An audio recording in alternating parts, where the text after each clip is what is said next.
It's something you sprinkle without thinking, a common spice sitting quietly on your dinner table. But centuries ago, black pepper was anything but ordinary. It fueled epic voyages across oceans, sparked wars between nations, built mighty empires, and redrew the map of the world. This is the story of the tiny black grain that changed history forever.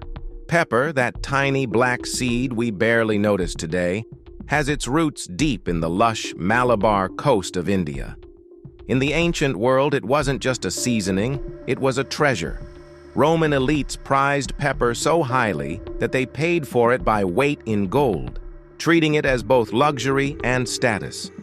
Owning pepper wasn't just about taste. It was about power, wealth, and prestige.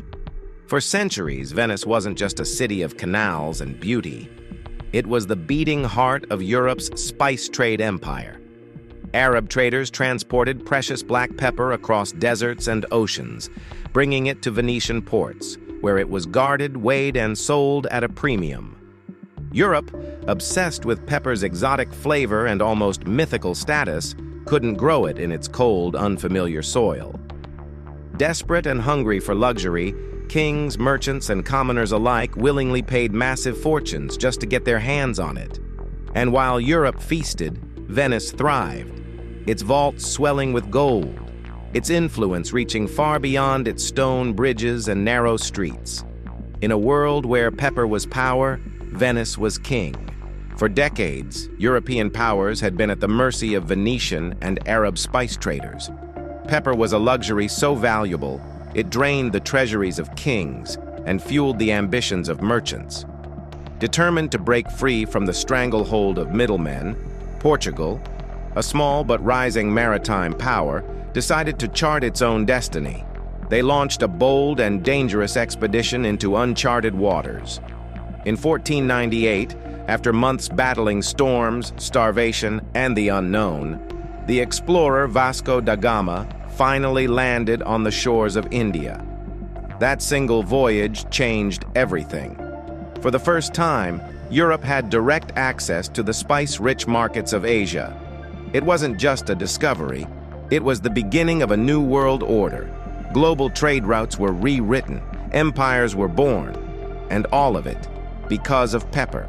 Portugal's success unleashed a tidal wave of ambition across Europe.